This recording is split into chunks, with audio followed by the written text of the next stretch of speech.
Good morning, everyone. Myself, Savita DR, lecturer, Department of Machine Tool Technology, Government CPC Polytechnic, Mysore.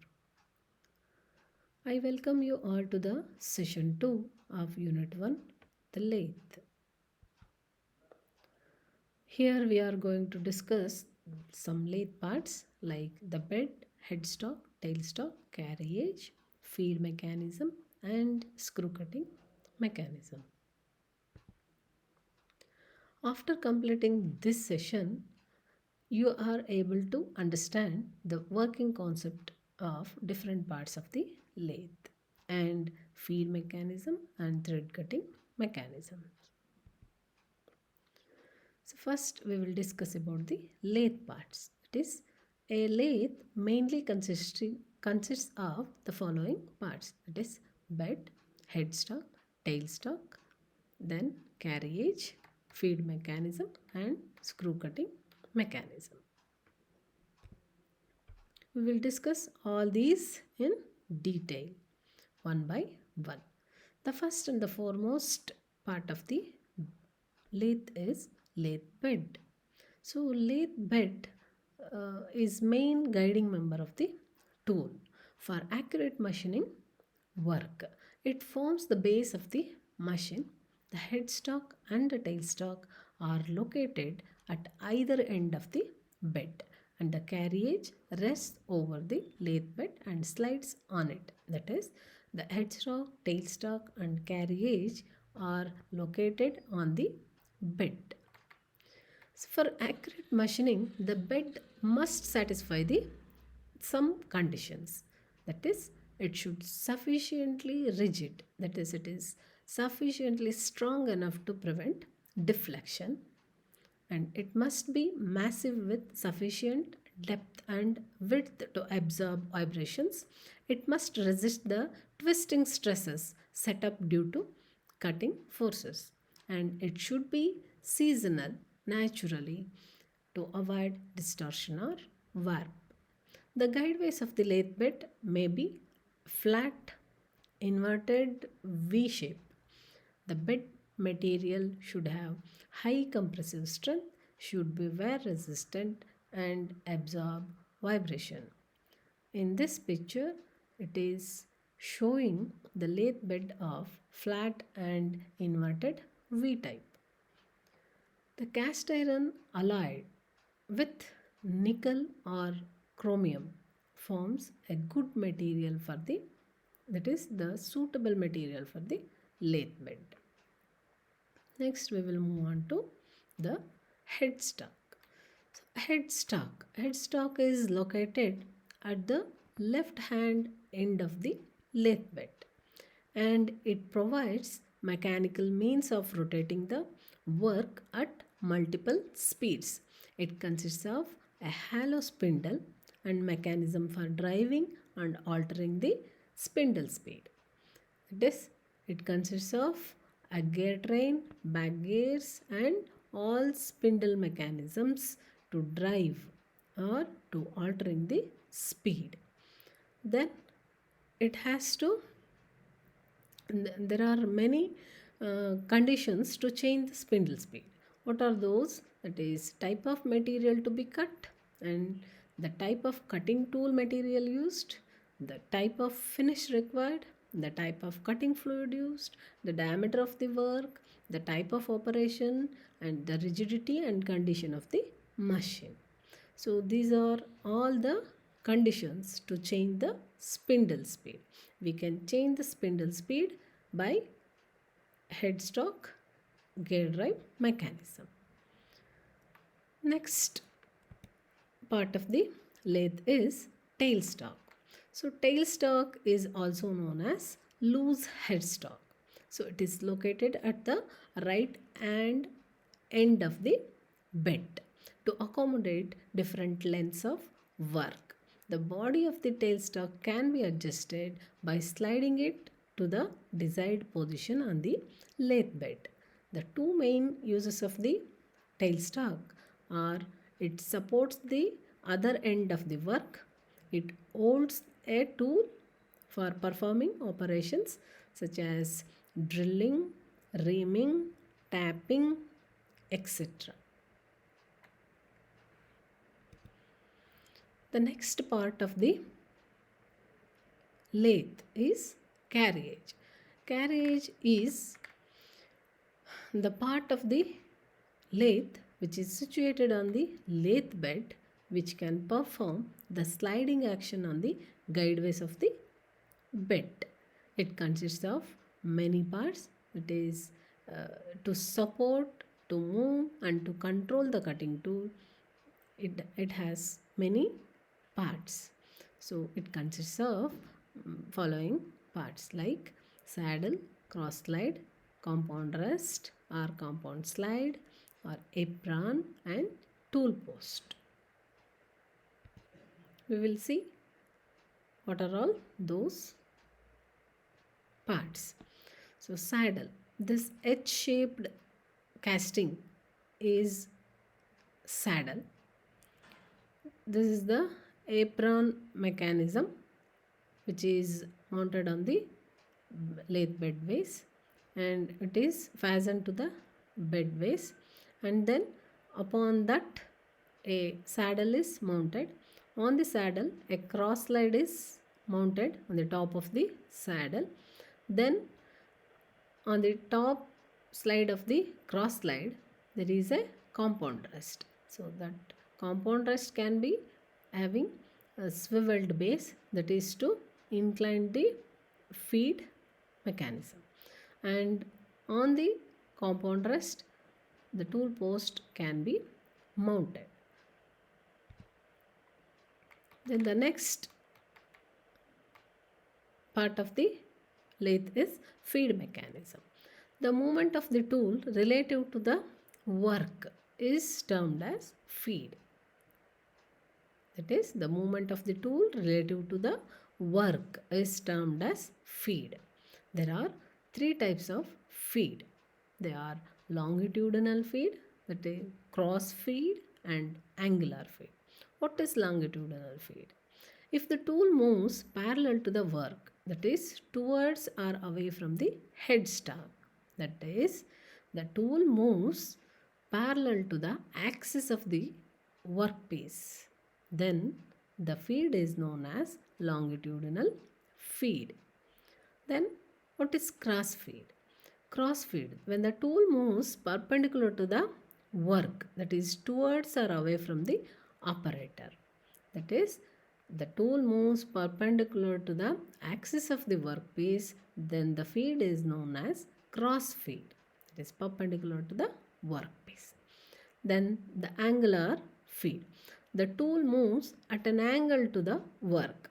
That is, it is obtained by the swiveling operation of the compound rest mounted on the slide. Then come to the feed mechanism. To obtain automatic cross feed, a knob for a cross feed is turned. This causes a second pair of cone clutch to be engaged. This in turn rotates the worm gear. The motion is transmitted from cross feed screw through the clutches and through gears on gear train for cross feed. The cross feed movement is obtained as the screw is rotated within the cross slide nut. To engage the feed, both cross and longitudinal feed, a lever is operated to drop the worm out of engagement with the worm wheel. This arrangement of apron is called foolproof arrangement. That is, whenever you want to disengage the feed, both the cross and longitudinal, a lever is operated to drop the worm out of engagement with the worm wheel. That is, to disconnecting the feed motions, this worm drops with the worm wheel. This interlocking device prevents simultaneous engagement of the carriage with the feed shaft and lead screw and saves the machine from any damage. This arrangement of apron is called foolproof arrangement. Okay, then the last part of the lathe is thread cutting or screw cutting mechanism. The half nut mechanism, it is as shown in the figure. The rotation of the lead screw is used to traverse the tool along the work to produce screw thread on the workpiece. Half nut makes the carriage to engage or disengage with the lead screw. That it comprises a pair of off nuts capable of moving in or out of mesh with the lead screw. The two halves of the nut are connected in the cam slot in a circular disc by two pins. When the disc is rotated by hand lever attached to it, the pins are guided in the cam slot to open or close the split nuts, and this engages and disengages with the lead screw. Closing the half nuts causes the carriage to move a fixed distance for each revolution of the spindle.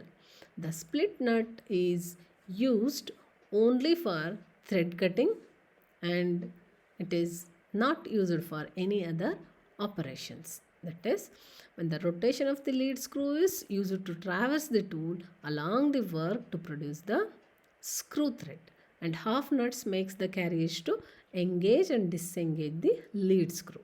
When the disc is rotated by hand lever, then the pins are guided in the cam slot to open or close the split nuts. This split nuts engages or disengages the lead screw. So thus the thread cutting mechanism occur. Then repeat the same process for the several times to obtain the desired pitch of the screw. So this is about the screw cutting mechanism. Then come to the assessment of this session. Which of the following is the bed of the base of the lathe machine? So bed is the right answer. Here the options are bed, tailstock, headstock and none of the mentioned. Which of the following is the base of the lathe machine? Bed forms the base of the lathe machine. This provides the necessary working height for the lathe. Move on to next question. For performing which kind of operations tailstock holds a tool? For drilling, for reaming, for tapping or all of the mentioned? Which is the right answer? Drilling, yes, we use tailstock for the drilling operation. We use tailstock to hold a tool for the reaming also, and we use tailstock to hold a tap in the tapping operation also. So the answer of this question is all of the mentioned. That is, for drilling also we use tailstock, reaming also, and also for tapping to hold a particular tool. Next, move on to the next question. Half set of tailstock is done for dash. Where do we use offset of tailstock? We use it in taper turning operation. By setting the tailstock or by offsetting the tailstock, we can do taper turning operations. Here the options are taper turning, straight turning, both turning of taper type and straight type, none of the mentioned. The answer is taper turning. Offset is done for the purpose of taper turning only. Taper is the shape in which the diameter of the both ends are different. That is gradually increasing or gradually decreasing. That is called taper. And the next question is, headstock is a flexible unit. Is it true? Is it true or false? Yes, headstock is a flexible unit. It is a false statement because headstock is a fixed unit. It provides mechanical means of rotating the work at multiple speeds. It comprises of all the driving mechanisms. Next, the fifth question is spindle holds dead center. Is it true or false? Spindle holds live center. Okay, so the statement is false. Spindle holds live centers. Tailstock hold dead center. So the statement is false. Spindle holds live centers. Next, which of the following lathe part serves as a housing for the back gear, driving pulley, etc.? So, which of the following lathe part serves as a housing for the back gear and all driving mechanisms? Which one? Tailstock, headstock, bed, none of the mentioned. Which one? I already said you, that is headstock. Headstock is the main housing for the all driving mechanism, speed mechanism, and driving the pulley and all etc. So headstock is the main housing for the driving gear mechanisms. Then move on to the next question. How many types of movements are possible in a carriage? How many possible movements for a carriage? How many? 2, 3, 4 or none of the above? So how many types? Yes, there are 3 types of possible feed in carriage, that is longitudinal feed, cross feed and angular feed. So in order to give longitudinal feed, it is moved along the bed, it slides over the bed. In order to give cross feed, it is moved perpendicular to the, that is the carriage upon which the cross slide is mounted. The cross slide is feed in the feed perpendicular to the lathe axis, and the angular feed is given in the compound rest by swiveling the dial. So these are the 3 types of feeds are possible in the carriage. Next, move on to the 8th question. So carriage provides various movements for the cutting tool. Cutting tool manually, by power feed, manually and by power feed, none of the mentioned. So which one is the correct answer? Carriage provides various movements for a cutting tool. Manually, yes. By power feed, yes. So the answer is manually and by power feed, both. So right answer is the C. Option C is the right answer. Then move on to the next question. The cross slide functions dash to the lathe axis. So we already discussed about it. The cross slide functions dash to the lathe axis. Which one? Parallel, perpendicular, anti-parallel, none of the mentioned. Which one is the right answer? When a cross slide moves in the direction of perpendicular, that is in the direction 90 degree to the lathe axis, then it is called cross feed. Then the perpendicular is the right answer for the question. Move on to the next question. With the help of how many half nuts apron provide power feed to the carriage at the time of thread cutting? So how many? You all of you know about this in the thread cutting mechanism. It is 1, 2, 3, 4. They are given 4 options: 1, 2, 3 and 4. Which one is the right answer? How many half nuts are there in a apron mechanism?